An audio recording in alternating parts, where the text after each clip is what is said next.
So, this day of rest, the day of rest that God has put um, in the midst of the week of creation, He set that aside long before the Ten Commandments were given to Moses at Mount Sinai. He set that aside long before any human being acknowledged the day of rest or the seventh day or the Sabbath. Why did he do this? Because he knew that we were going to get so busy and bogged down with everything going on in the world and making things happen and taking care of kids and going to work and doing all these things that he knew that he needed something to separate all of those days and all those activities from time spent alone with him.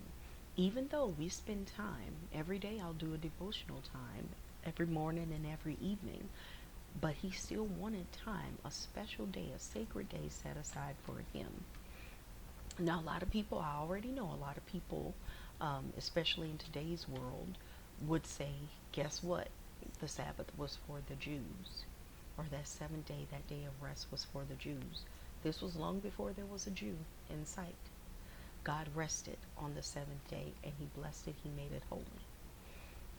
On Mount Sinai, when he gave Moses the Ten Commandments, that seventh day was there. It had existed from the beginning of Earth's history.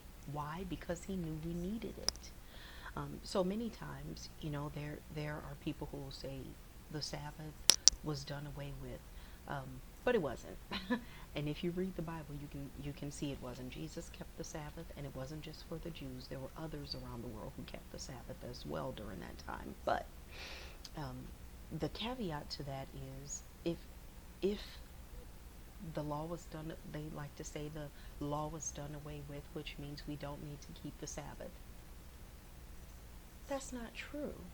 Because if I go out and kill somebody, I'm reprimanded. Thou shalt not kill. That's still alive and well, even to this day. And it is ingrained into our culture, into our societal laws of how to interact with one another. Thou shalt not steal. Another crime. Thou shalt not commit adultery. A moral crime. All of these are still very pertinent.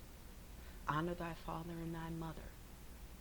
Don't covet your neighbor's house or wife, or all of these are still things that we recognize.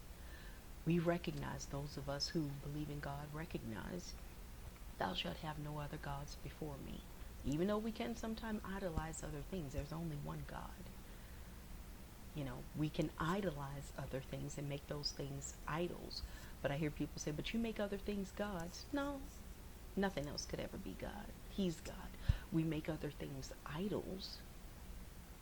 We put other things before him sometimes, but they are never taking the place of God. They are not God, so it could not be. So we keep all the other commandments. Those are still things that are prevalent in society. You cannot kill somebody and not be reprimanded for it in many cases. We're not going to get into that. But the Sabbath is the one that we like to say we don't have to do.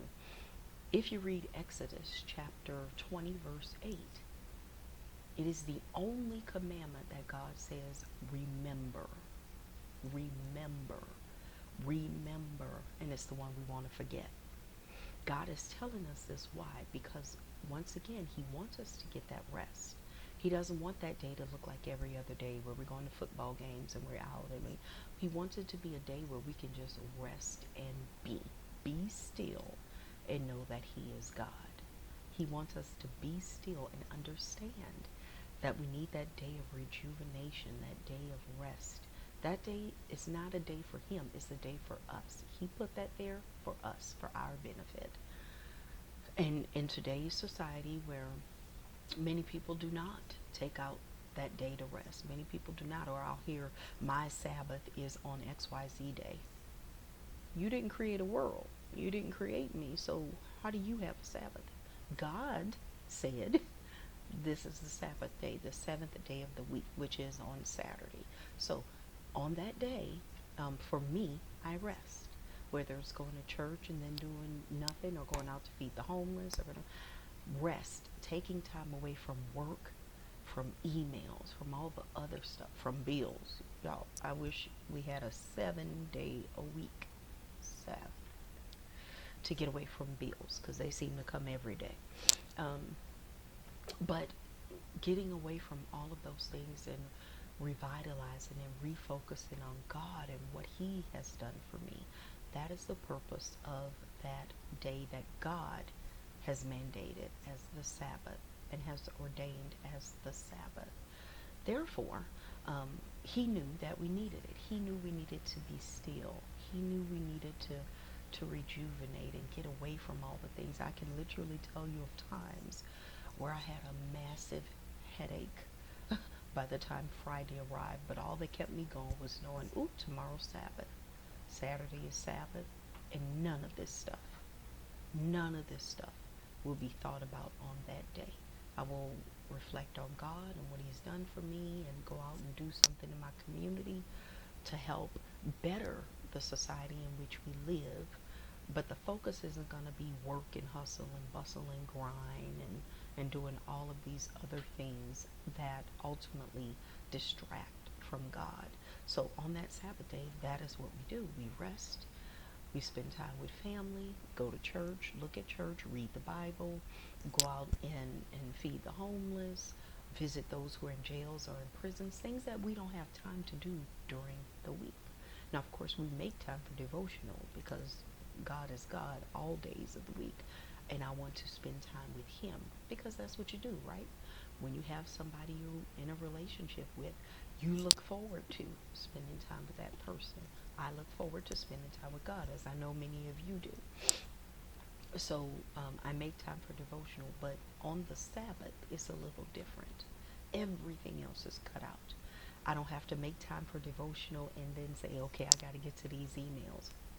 Everything else takes a backseat to that day, to that time, that special time that God said to remember, to spend time with Him. Regardless of whether it's tradition or what have you. I know people go to church on different days simply because that's the way it's always been done in their families and in their household. But I implore you to really seek out and ask Holy Spirit to guide you and to ask God why. Why did you say remember this particular day? And then reflect on, think on why society tends to strive hard to forget the one thing God said to remember. And then make up in your mind that you are going to remember what He told you to remember. He's doing it for a purpose. He's very intentional. When you see charges like that in the Bible, the same with offering up tithes to God, our first fruits, thanking Him for what He has given to us. Don't forget, I gave this to you, and all I'm asking is for 10% of what I gave you. You keep the other 90. I'm just asking for you to be faithful in giving 10%. And He says, try me. In Malachi 3, verses 10 and 11, God tells you, try me, and let me show you what will happen. I will make sure that you are well taken care of. Why? Because you trusted me with the first of what I've given you. You've given it back to me and trusted me with that offering, with that tithe. And therefore, I'm going to ensure that you are blessed. I'm going to show you.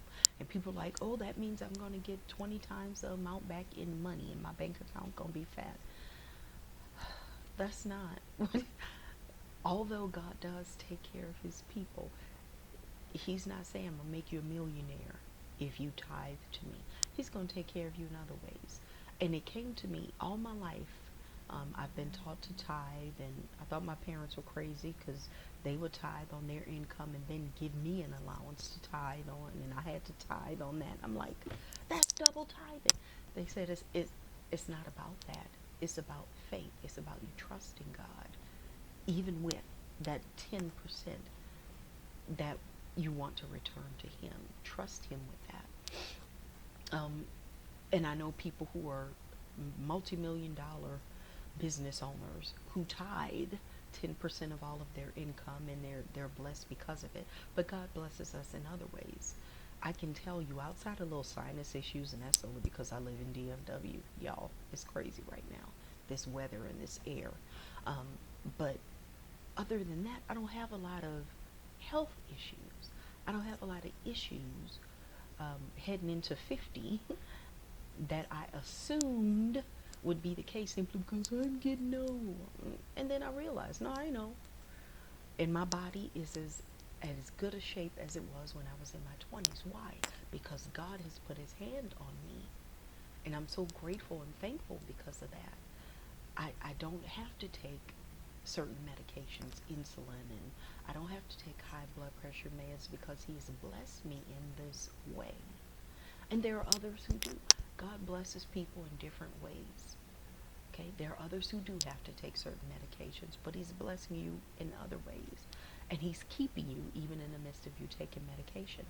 When he puts a charge to us, or he gives specific instructions and say, remember, it's for our own good. It's not for him. He don't need to rest on the seventh day. It's not for him. He owns the cattle on top 1,000 hills. So you return in your little 10% or whatever it is, even if you make millions, 10% of that is nothing to God. He owns everything, including you, including me. Therefore, he doesn't need it. What he needs is our obedience. And that is what he's working on when he says, remember the Sabbath day. It's not for him, it's for us. He gave us that for our benefit. Return tithe. If you return this to me, 10%, I will open the windows of heaven for you and pour you out a blessing so great you will not have room enough to receive it. Try me. Try me. See if I don't come through for you. And so when he puts those charges, remember, try me, do this, do. When he puts those words in front of what he says, he's doing it for our benefit. He's pretty much saying, I double dog dare you to try me on this. And who's gonna turn that down? You can't turn down a double dog dare. You gotta do it. Therefore, when he talks about remember the Sabbath, he is doing this for our good. He put this in place not because he needs to lay down and sleep. He doesn't. Because we do. We are the ones who need to rest. We are the ones who need to pull away and give ourselves a mental break. Pull away from everything we think about during the week, how the bills are going to get paid, this project that's due next week, and all these things, and just focus on him, and he will give us more rejuvenation, more strength to move forward. And I thank you, Holy Spirit, for bringing this to me. Not because it's what my parents said to do, but because God said do it. I'm grown, been grown for quite some time now. And I've learned throughout my life that when I took that break, when I took that Sabbath, when I took that seventh day, that Saturday, and just rested in the form of not working. And when I mean rest, I mean going out and helping others, giving of myself to help my community. Go and visit those in jails. Go into nursing homes to visit people who don't have family to visit them, or family who don't visit them.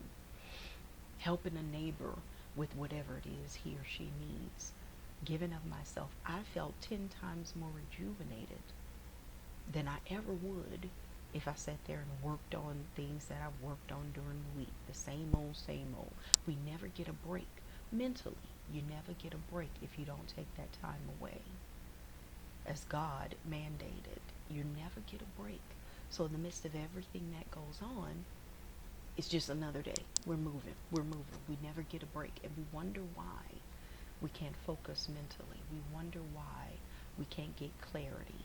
Sometimes, and I tell my students this as well as my clients, you got to step away sometimes to get insight. You know how people say, before you write an angry email, step away, type it up, or write the letter, and then step away for 24 hours and go back to it. Why? Because then you can seek more clarity. You can get more clarity. You may be able to see something that you weren't able to see before. I got in the habits of doing projects and presentations and putting them together and then stepping away for a day or so and going back to them. And when I do that, I can tell you the clarity that I did not have before has suddenly shown up, and I can see mistakes that I looked at 10 times before, and now all of a sudden it's very apparent to me. that this should be changed. And it's because I've taken a break, I've taken that rest, I pull away to just be and to put it off of my mind and then to go back to it after I'm rejuvenated. And it makes all the difference in the world. And that is why God gave us the Sabbath. Now, for those of us who own our own businesses, I know it's difficult because I'm there. Starting a business is nowhere near easy.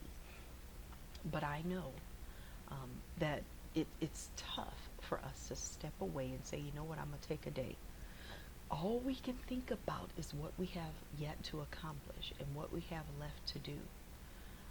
There are days when I'm working and I'm thinking I should just stay home tomorrow and just hang out and do nothing and relax. And then I think of all these things that I have to do in sequence. I can't do this without doing that, and it's due by Friday. I need it done by Friday. And there are times where we feel like if we take a break, we're slacking. If we take a break and pull away, we could have accomplished something, and yet we've used that time to slack off.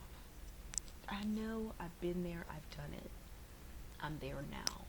There are days when I just want to stay home because I'm not feeling up to par. But I keep pushing. I'm like, nope, I'm going to go. And by the end of that week, I feel like I'm going to collapse. But with that being said, the Bible tells us sometimes in the silence we can get that clarity. It tells us to be still, right?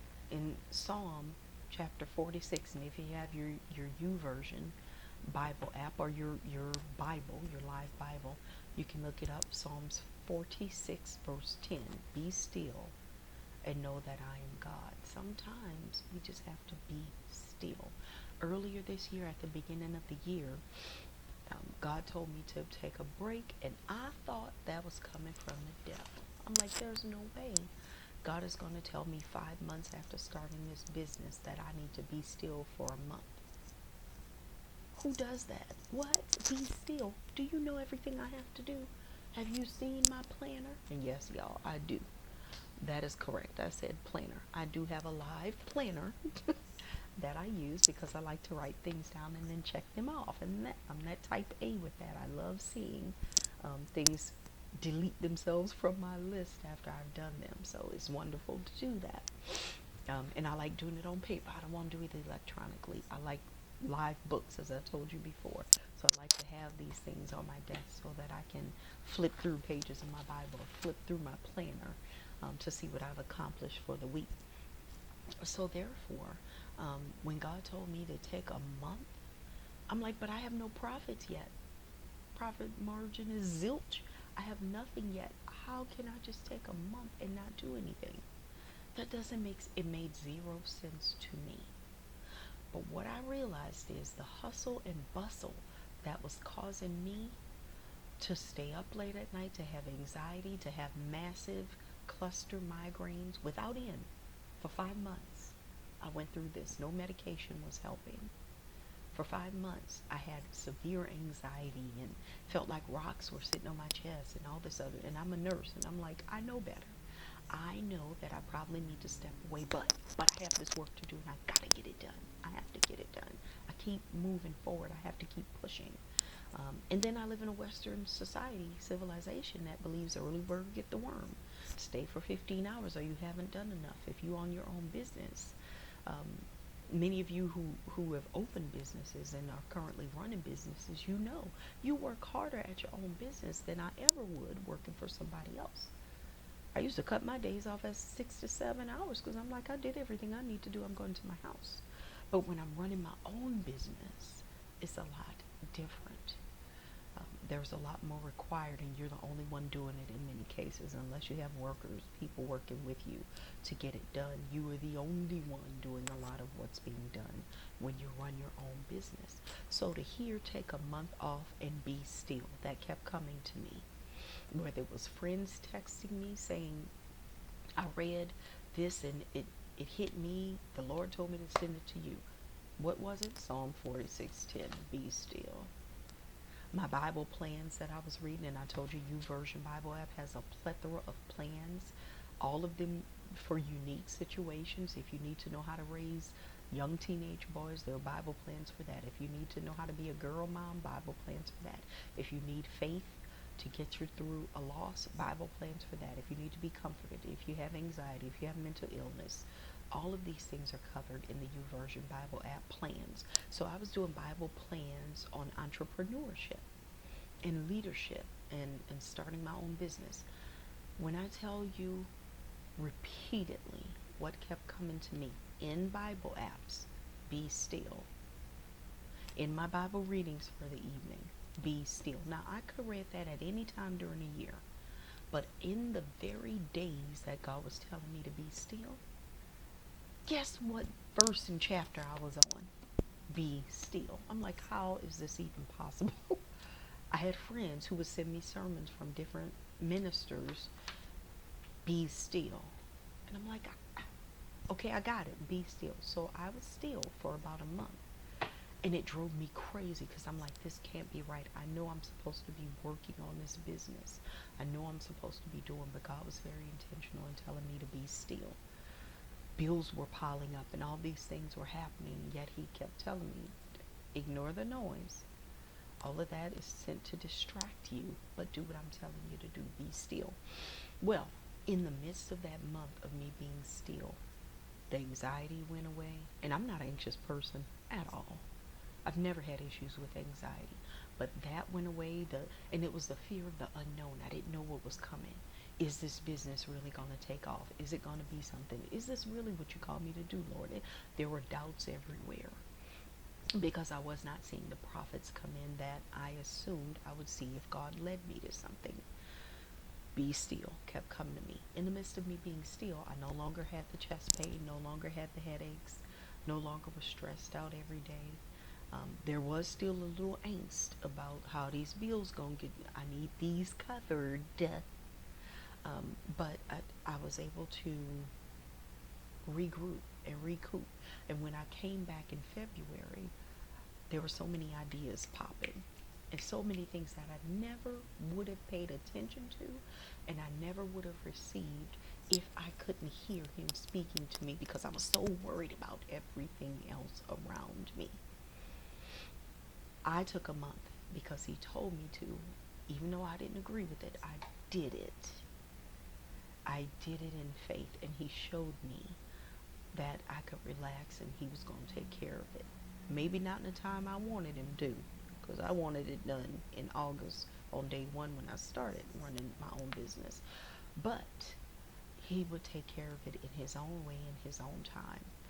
So we have the opportunity every single week to have the moment I had over that 1 month, that be still moment.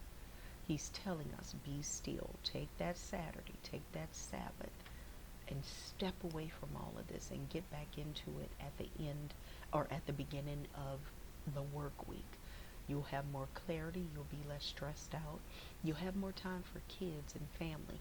I often tell my clients and my students, because one of the things, again, in this culture that we pride ourselves on is not being home, being at work, being in the grind, even when we're home, or we're at a children's game, or we're at a concert, or what have you, that our children are starring in. What do we have? This.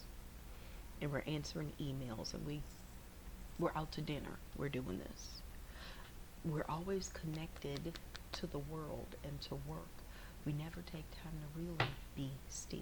I've seen people in church, and they weren't reading Bible verses because we were singing, but they're in church and I don't know if they're answering emails but it's always something. We never really step away. So the Sabbath is time for us to do that, to step away and to just be still. We have that rejuvenation period every week. And when I'm doing that, I can feel the difference in me coming back on Monday. I often tell my students, I'm an adjunct professor and I teach healthcare administration courses. I've taught public health, nursing, business administration courses for all levels, from associate degrees up to doctoral degrees. And one of the things that I learned while I was in school is the necessity of taking time away. Why? Because they help me not to be burnt out. when the next week starts. So, one of the things I tell my students, and I also tell my clients this, structure your week to where you are doing the most on the days when the most is required of you. So, if you work on Monday through Friday, if those are your work days, and you have other things to do, like schoolwork, or you have this project due, or you're doing something else that has to be done during the week, do that on the days that you work. When you get to the end of your work week, your work is done. Don't do anything but spend time with your family, your friends, hanging out in your community if you want, going to church, relaxing, resting, and just being still. We think in this society, if all 7 days are not saturated with things, then we're not productive. That's not true. You can be productive, just be productive on certain days. I get more done on days that I actually work. The few days, because I've cut it down. Sometimes it's 4 days a week, sometimes it's five. But those days, I get more done than somebody who's working 7 days a week. I get more done in 6 hours than people who are working 15. Why? Because I'm intentional about it. I will not go into the weekend with my laptop in front of me. That time is for God. That time is for family. That time is for friends. That time is to rejuvenate before Monday rolls back around. Just as God said, on Sabbath, on Saturday, I'm going to take that time and just relax and do nothing. Absolutely nothing. And I charge you to try that. I want you to see how that feels. Take Sabbath. Take that time on Saturday, on the day God ordained and blessed. Take that time to do nothing. Do absolutely nothing. And see how you feel. Take that time. And when I say nothing, I mean nothing that is considered work. Don't sit in front of your laptop. Don't do schoolwork. Don't do work.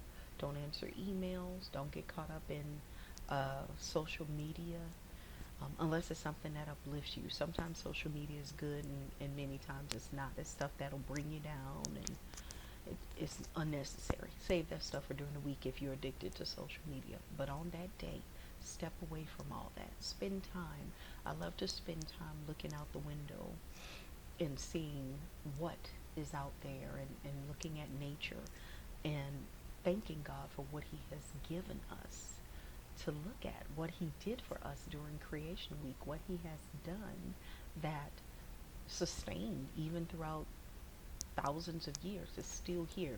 Maybe not in the exact form when He created it, but it's still very beautiful in many respects. So I love doing that. I love taking road trips. Sometimes I'll tell my mom, let's go for a ride. She like, where? I don't know. Let's just go for a ride. Why? Because I want to be outside. We go for a walk every Saturday morning.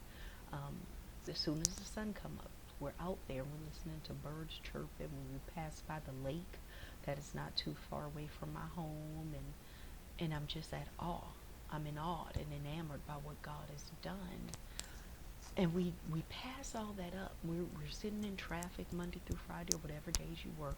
You sit in traffic, and we spend much of our time locked in offices. We don't have that time. We're rushing here and there. We got to leave work early to go to a doctor's visit, or to go take our kids to whatever, their play, or to soccer practice, or whatever.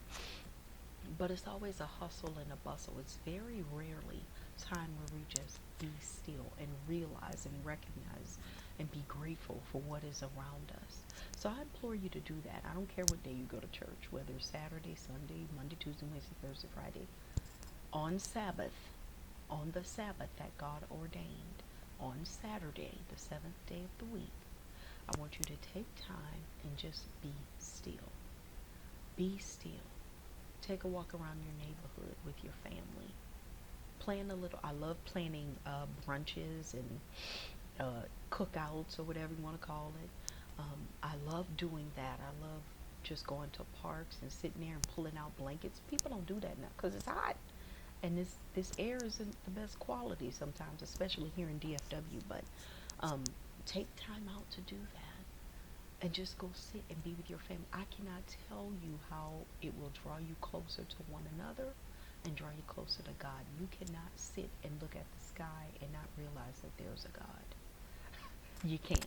You can't. You can pretend you want to deny it, but you can't. If you sit there, you cannot hear birds communicating from this tree to that tree, and be like, how? You cannot deny that there is a God if you take time out to just enjoy what he has around you, and that includes your family. Look at your kid. Take time to be intentional about spending time with your kids. Don't see it as a chore, because before you know it, you've worked your life away and they've moved on with their lives, maybe moved away to a different place, and you've lost those years.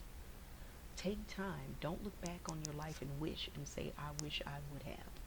I should have. I could have.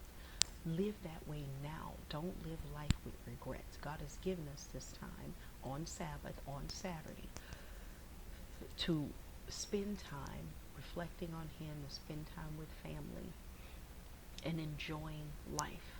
So as the Bible, and anybody who's read the Bible knows, right, that from evening to morning is considered a day. In our world, we consider it morning to evening. But God said evening to morning is a day. So from sunset Friday evening to sunset Saturday evening, that 24-hour period, that's what I'm doing. Reflecting on God, reading the Word, spending time with family. And I tell you, whether we're doing game days or movie nights, brunches or lunches, it does so much to bring us together as a family and to bring us closer to God. Try it. Take your Saturdays, sunset Friday night to sunset Saturdays, that 24-hour period, to do what God has mandated. Spend time with him. Get out of all of everything else that's going on and spend time enjoying life and being still. If you read, again, I'll give you that verse, Exodus 20, verse 8, the Ten Commandments, where God is saying, remember the Sabbath day to keep it holy. Remember that day. He never changed that. I don't care what church told you it was changed. He never changed that. Remember the Sabbath or Shabbat, as Jewish people call it. Remember that time to keep it holy. Remember that day of rest. Don't forget that day, the seventh day that God ordained. And then read Psalm 46:10. Be still. Sometimes in the stillness we can hear better. We get better clarity. When you're looking at social media and you have all this noise around you and you're in meetings, you can't hear everything that's being said to you. And while I love what one pastor said, we often say God speaks in a still small voice. He does. And many times, if you read the Bible, it wasn't some still small voice. He was very loud. It was loud. It was something that caught attention when he spoke. It's like lightning and thunder and flashes of lightning, and it was a loud noise. It was the roar of the seas, some of the prophets said. Elijah, yes, he told him, I'm not in the whirlwind. I wasn't in the earthquake. I'm not in the noise around you. But that gentle whisper is what he presented himself to as Elijah. But in other areas of the Bible, he presented himself very present, very loud, very right now, no mistaking, it's me. And a lot of the prophets recorded that. The thundering and the rolling and that's what God sounded like to Ezekiel and Daniel and all these others who God presented himself to. But even in the midst of all that he's saying and trying to relate to us, we can't hear it because so many other things are drowning him out. And that is the purpose of being still. Be still, and that means block everything else out. And then I can talk to you. Let me talk to you. Let me show you what I have planned for you. Let me give you insights. I can tell you, for me, a lot of times, because I have a habit of not being still during the week, I'm moving here and there, picking up kids, dropping off kids, doing this, doing that, cleaning the house, all these things, having meetings. Today I have to go to Tyler, Texas, 2 hours away for an event. There's always something. But during those times when I pull away and I'm quiet, then God can talk. Usually that's when I'm asleep. So I get a lot of revelation in my dreams when I'm asleep, and I've learned to start writing those things down. Stephanie Ike is one who says, write that down. And I started writing it down because God speaks in different manners. Some of the best ideas I ever got was when I was still. Some of the best innovations and things that I brought to big organizations, they came to me when I was still. Not when I was running and trying to figure it out on my own or in the midst of the hustle and bustle, but when I was still, meaning I blocked everything else out and said, okay, I need to hear from you, God. So that's what that time, that Sabbath, that being still can do for us. Rest, just rest. Read Isaiah 40:31. Those who wait on the Lord, just wait on him. Don't try to figure it all out yourself. I have that bad.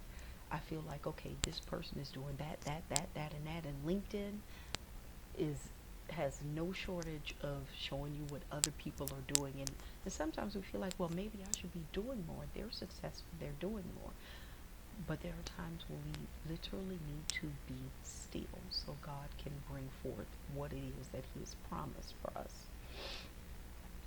And remember to take that time, take that Saturday, take that Sabbath that God has ordained and blessed to just be still. Listen to his word, have worship with your family, go out and adore everything he's put around us to enjoy on this earth with your family. Spend that time being intentional about being still and listening for his voice. Do that, and I guarantee you it will make a world of difference in your life. Um, Thank you so much, and we'll see you soon.